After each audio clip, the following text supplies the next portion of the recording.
Здравейте! Приветствам ви от Фантасмагориума, където тази вечер, т.е. днес цял ден се играха финалите на нашия последен турнир. Наредете се тук отпред, момчета. Директно от двете страни разпределете се. Това са нашите 8 финалисти. В смисъл 8 броя финалисти, които играха днес четвърт, полуфинал и финал на Watchers on the Wall. Нашия актуален турнир. Липсва ни някой? Липсва ни Ник Иларионов. Къде сте? Заповядайте, заявете си мястото. Вие бяхте от финалисти. Така, вече и Ники е тука. Тук ела отзад, Ники, ти си голям, ще виждаш. Сега дойде заветния момент, раздаването на наградите. Трябва естествено да го отбележиме подобаващо.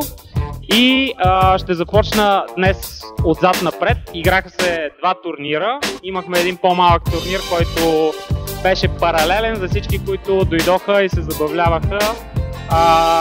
Играха странично с част от отпадналите участници в кръговете, защото знаете, че днес играхме без време, но в директни елиминации. Всеки, който загуби партия, просто отпадаше. Та, в Beyond the Wall, паралелния сайт турнир за деня, искам да разбера кой е днешният победител. Това е Наско. Наско Керанов, днес за първи път победител в много от турнирите. Честито, Насе, за тебе имаме, секунда да кажем, една от новите карти от Game Night Kit, който е сезон 3. Това е Сър Давос, много готина full art карта, да ти е честито. Така, естествено тук ще разиграем и още една карта от вече познатите Wildfire Assault, които са от сезон 2 на Game Night Kit-овете.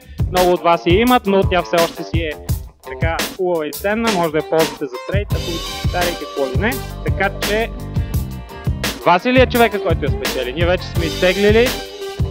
За най-младия ни участник на 12, честито, Васи, заповядай. Така. Кажете по една думичка. Аз бях в турнира на големите момчета. За съжаление спаднах много бързо, благодарение на и искам да поздравя останали, които доста добре се представяха, доста проблеми създадоха и така успех момчета и се видим на следващия турнир.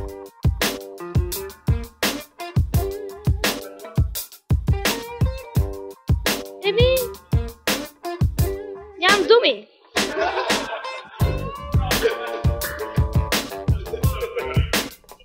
То се очакваше. Той, Емилия, извади късата клечка. Не че е най-късички в компанията, ама изтегли късата клечка на четвърт финала директно срещу тежката артилерия. Павел Яначков, не му беше лесно. Очакваше се, но пък аз искам всички заедно да аплодираме сега Васи, защото е най-младия и за годините си е супер добър и млада надежда, гордост за клуба. Така, и тук директно преминавам към наградите и в големия турнир. Ще започнем отзад напред. Днес трети се класира. Къде е нашия човек? Къде е? Ето го. Георги Станков по прякор Хорхе. Така му викат испанците. Хорхе, за теб днешната награда е един чаптър пак по избор, защото направихме в рамките на турнира над 64 участия. Тоест, може да избираме вече в средната ни графа. Напредваме. Прямо първия турнир King Size Tournament беше само по първа графа.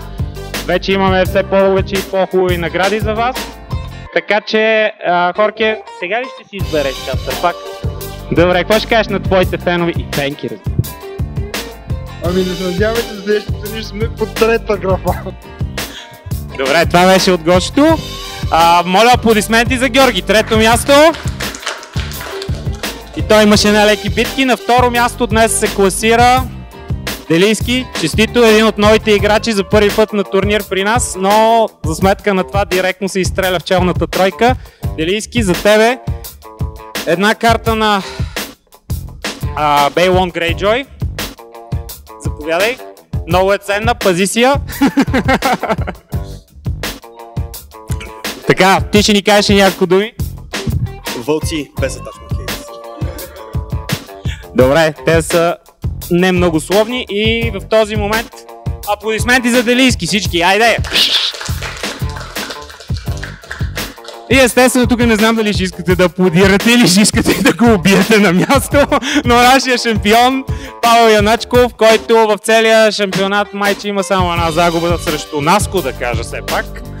Но в рамките на шампионата с една загуба стигна си до финал и съответно съвсем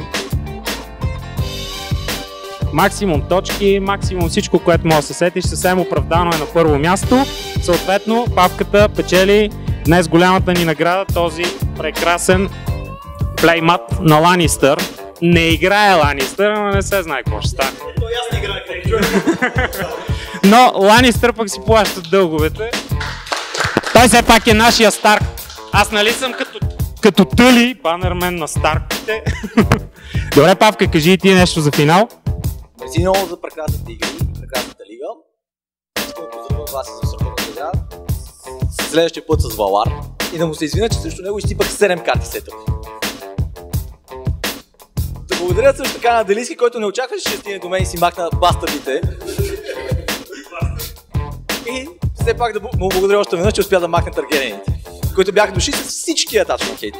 Всичките бомбони. Благодаря за прекрасно прекарване и наистина следващата година още по-добре, вече по трета графа и още по-добре. Благодаря. Добре.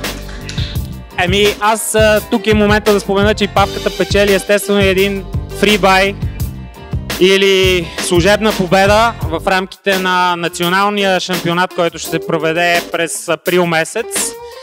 За това подробностите първо очаквайте в нашите новини, в календариума, в фейсбук групите и така нататък, но той вече е първия, който си спечели фрибай за турнира. Може би е последния, който има нужда от това. Така. Но в рамките на следващите турнири, които се проведат другата година, ще имаме такива награди и за другите първенци и участници, което никак не е малко. И естествено националния шампион, ще видим вече в Германия как ще се развият нещата. Така, директно минавам и към нашите награди за лоялните участници в този турнир. Знаете, че имаме такава програма. Тук ще бъда по-кратък от миналия път, няма какво да обяснявам толкова надълго на широко. Имаме Наско Керанов, като наш стар лоялен играч, за което сме много благодарни, допринесе за развитието на играта и за развитието на клуба, като докара двама нови играчи в клуба. Това са в случая Ники и Павел, представител на Павел Видев. Това е Дейвид, който представлява в момента другия Павка, който бързаше и не успя да остане. Ще си получи наградата косвено. Така, новите играчи. Двамата нови играчи получават по един чаптер пак по избор. Може да си изберете момчета. Наско получава също чаптер пак по избор и един протектор пак цвят и там размер по негово пакет протектори, да не издръбняваме. Така, пакет протектори за карти от нашата марка Ultimate Guard. Така, това е относно от тях двамата. Имаме още двама лоялни играчи, които са по другата програма. Това са Фондо и Делийски.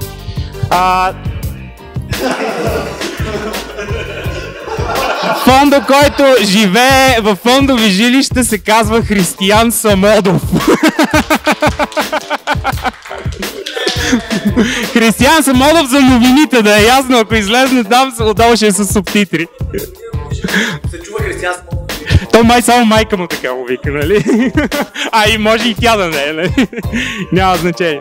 Добре, значи Делийски и Фондо също, понеже изпълняват критериите, били са на по 5 участия са имали в рамките на лигата и така нататък, изпълняват всички критерии за лоялни играчи. Съответно и те могат да си изберат по един чаптер пак по избор. Това е относно нашите специални бонуси и последно, естествено имаме и бонуса за хората, които са играли перманентно в рамките на турнира, т.е. са имали и 5-те кръга преди финалите са ги посетили, въпреки че имат право на само 4, теоретично да посетят. Това са в случая Моя милост, Павел Яначков отново и Георги Станков.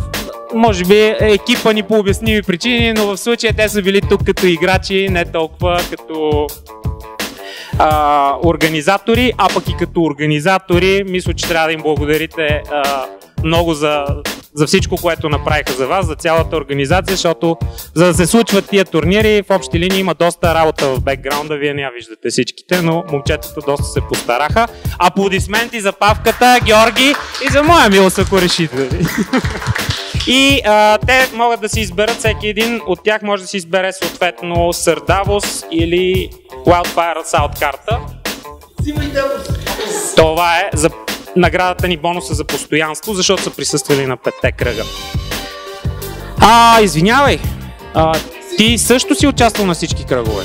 Моите извинения, Ники също е сред тях, просто го забравих, защото нямам списъка пред очите си, но Ники също има право да си избере една такава карта, който искаш мотив, който ти пасва.